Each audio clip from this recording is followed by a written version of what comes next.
दोस्तों नमस्कार। Exam instructor Girdhar YouTube channel पर आपका स्वागत है। दोस्तों बाल मनोविज्ञान का हमारा अभी टॉपिक चल रहा है। आज का ये भाग है 7। इससे पहले कई महत्वपूर्ण हमारे यूनिट्स हो चुके हैं। 1650 प्रश्न हमारी सीरीज में हो गए हैं। आज से देखते हैं एक नया टॉपिक क्या है? सीखने के सिद्धांत तथा कक्षा शिक्षण में इनकी व्यवहारिक उपयोगिता एवं प्रयोग।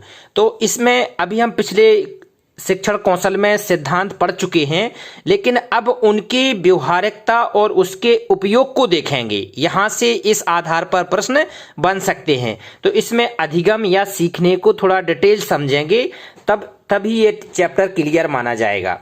तो आइए करते हैं वीडियो शुरू।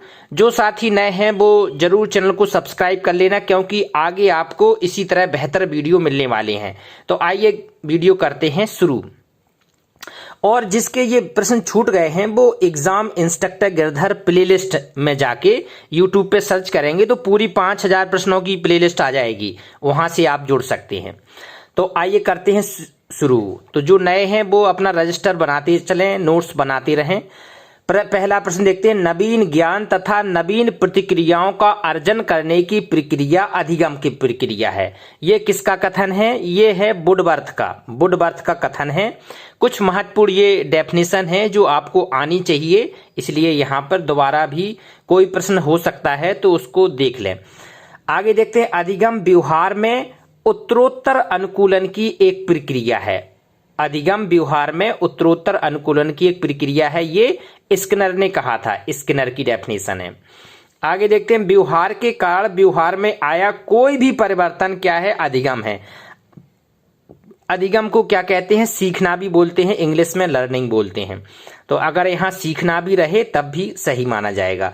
तो व्यवहार के कारण व्यवहार में आया कोई भी परिवर्तन अधिगम है। ये है गिलफोर्ड की डेफिनेशन, गिलफोर्ड। आगे देखते हैं। आदतों, ज्ञान, अभिवृत्तियों का अर्जन ही अधिगम है। आदतों, ज्ञान, अभिवृत्तियों का अर्जन ही अधिगम है। ये परिभाषा किसकी है? क्रो के अनुसार है। क्रो के अनुसार है ये। आदतों, ज्ञान और अभिवृत्तियों का अर्जन ही अधिगम है। क्रो। आगे देखते हैं। अनुभव तथा प्रशिक्षण के द्वारा व्यवहार का उन्नयन अधिगम है। किस के द्वारा? अनुभव तथा प्रशिक्षण के द्वारा व्यवहार का उन्नयन अधिगम है। तो ये महत्वपूर्ण डेफिनेशन है गेट्स व अन्य के अनुसार। अब आगे देखते हैं। हम एक एक सिद्धांत को लेते हैं और उस सिद्धांत के अंतर्गत जितने भी प्रश्न आएंगे उसकी गहराई में जाने का प्रयास करते हैं। ठीक है, तो आगे देखते हैं। उद्दीपक अनुक्रिया सिद्धांत किसका है? ये है थॉर्नडाइक का। इसे SR बॉन्ड भी कहते हैं। स्टिमुलस रिस्पॉन्स थ्योरी, स्टिमुलस उद्दीपक, रिस्पॉन्स अनुक्रिया, थ्योरी सिद्धांत। तो SR बॉन्ड भी कहते हैं इसको। संबंधवाद सिद्धांत भी कहा जाता है इसको। तो ये भी किसका है? थॉर्नडाइक का है। प्रयास व त्रुटि का सिद्धांत किसका है? ये थॉर्नडाइक का है। इसको आगे की वीडियो में हमने और डिटेल इसको समझाया था। अब आगे इनके देखते हैं, थोड़ा प्रयोग देखते हैं इसके कि एक भूखी बिल्ली को पिंजरे में बंद करके अधिगम प्रयोग किसने किया है? भूखी बिल्ली को पिंजरे में बंद के जो अधिगम का प्रयोग किया था वो किया था थॉर्नडाइक ने। बाद में उसका कुंदे के द्वारा उसको जो हुक होता है उसको दबा के तो उसके द्वारा वो भूखी बिल्ली एक निर्धारित क्षेत्र को छोड़ के एक वहां पर अपना हुक दबाने लगती है। तो ये प्रयोग किया था थॉर्नडाइक ने। बाद में देखते हैं। अधिगम के इन्होंने 3 नियम दिए हैं। अभ्यास का नियम, प्रभाव का नियम और तत्परता के नियम। इन तीनों के आधार पर अब प्रश्न देखते हैं कहां कहां बन सकते हैं। थॉर्नडाइक के किस नियम को उपयोग तथा अनुपयोग का नियम कहते हैं? उपयोग तथा अनुपयोग का नियम इन तीनों में से किसके बारे में कहा गया है? तो अभ्यास के नियम को उपयोग तथा अनुपयोग का नियम भी कहा गया है थॉर्नडाइक के द्वारा। आगे देखते हैं। चित्रकारी, संगीत, क्रिकेट, हॉकी, टंकण, साइकिल चलाना, पशु पक्षियों से को प्रशिक्षण करना में किस नियम का उपयोग किया जाता है? अभ्यास का नियम। करत करत अभ्यास के। तो अभ्यास करते करते ये सारी विद्याएं अपने आप आ जाती हैं। आगे देखते हैं, थॉर्नडाइक के किस नियम को नवीनता का नियम कहते हैं?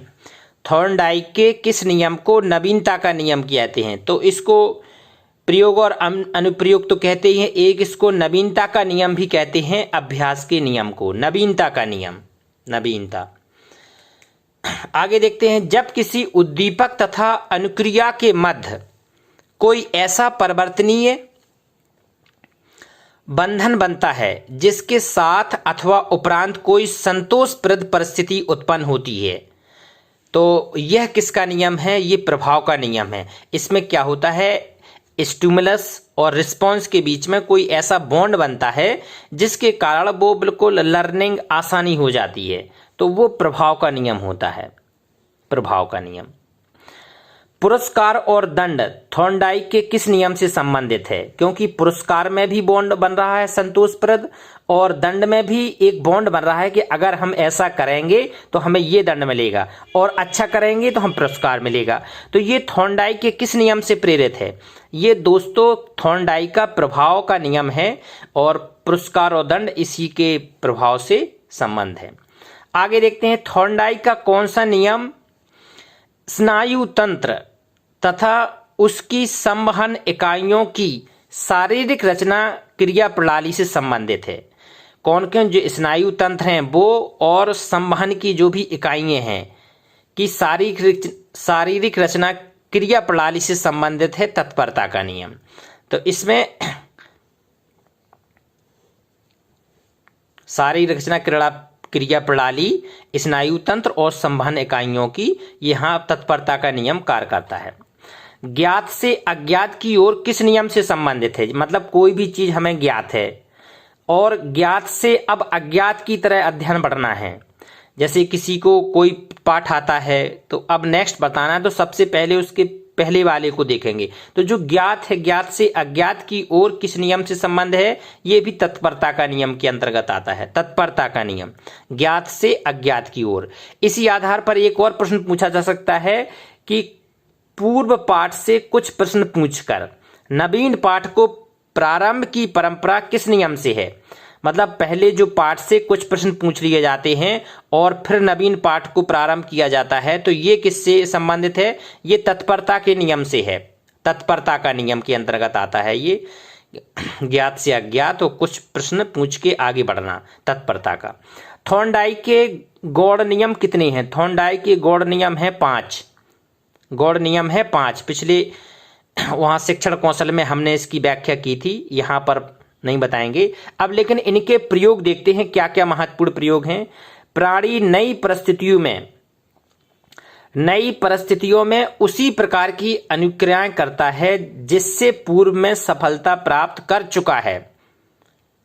जैसे कोई पहले सफलताएं प्राप्त कर चुका है तो नई परिस्थिति में भी आकर उसी तरह की क्रियाएं करता है। ये कौन सा नियम है? ये सादृश्यता का नियम कहते हैं कि पहले जैसे में वो सफल हो चुका है उसी के आधार पर वो आगे बढ़ने की कोशिश करना सादृश्यता का नियम कहलाता है। आगे देखते हैं, प्राणी को संवेदनशील परिस्थितियों से जोड़कर क्रियाएं कराई जाती हैं। संवेदनशील परिस्थितियों से जोड़कर जो क्रियाएं कराई जाती हैं वो साहचर्यात्मक रूपांतरण का नियम है। किसका? साहचर्यात्मक रूपांतरण का नियम के अंतर्गत ये आता है। आगे देखते हैं, क्लासिकल अनुबंधन सिद्धांत किसका है? क्लासिकल अनुबंधन सिद्धांत है पावलोव का, पावलोव का क्लासिकल अनुबंधन सिद्धांत।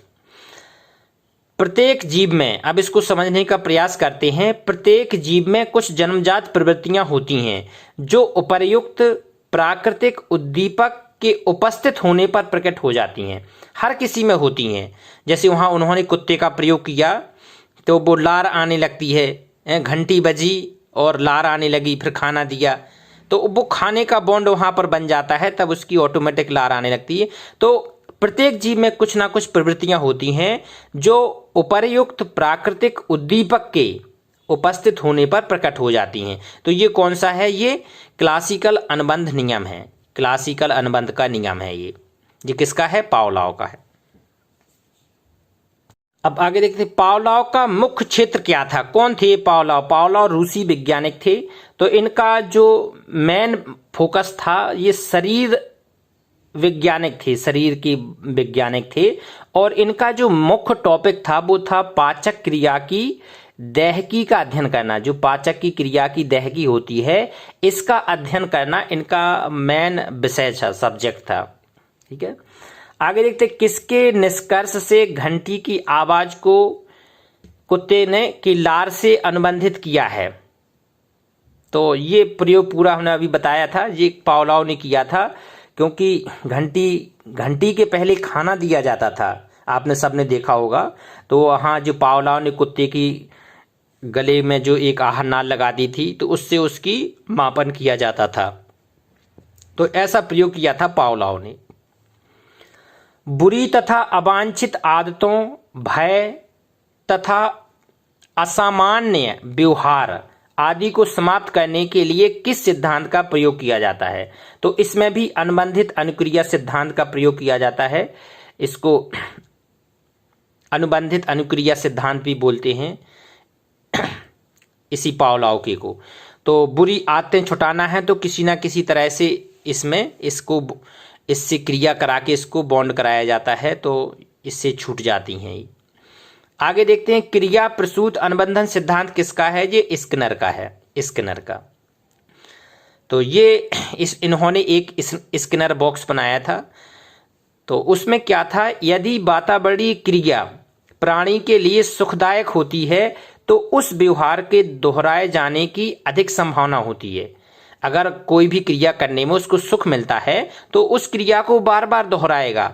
तो इसमें क्या है, इसमें एक चूहा रखते हैं, तो चूहे को उसको एक वो होता है, क्लिक हुक होता है, उसको दबाने से उसको उस थाली में खाना आ जाता है। तो ये बहुत सहूलियत लगता है उसको, तो बार बार इसको प्रैक्टिस करके ये सीख जाता है।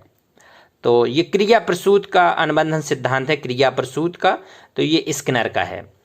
प्रयोग के लिए स्किनर ने बॉक्स में किसका प्रयोग किया था? भूखे चूहे का, उसमें चूहा रखा था। अपने प्रयोग में किसने संचयी लेखन का प्रयोग किया है? संचयी लेखन का भी इन्होंने एक प्रयोग किया था, ये स्किनर का प्रयोग है। तो इस टॉपिक से अभी एक वीडियो और आएगा, तो वहाँ पर सारा क्लियर होगा, क्योंकि अभी हम इनके सिद्धांतों का अनुप्रयोग देख रहे हैं। ठीक है, तो हमारे 1680 प्रश्न हो गए हैं। किसी का भी कोई प्रश्न छूटा है तो प्लेलिस्ट जरूर देखें हमारे चैनल की। उस प्लेलिस्ट को हम पूरा क्रम से लिखे जा रहे हैं, पूरी सीरीज पढ़ी है उसमें। तो जो नए हैं वो सब्सक्राइब कर लें, और दोस्तों शेयर जरूर करना, लाइक कमेंट्स भी करते रहना। नमस्कार।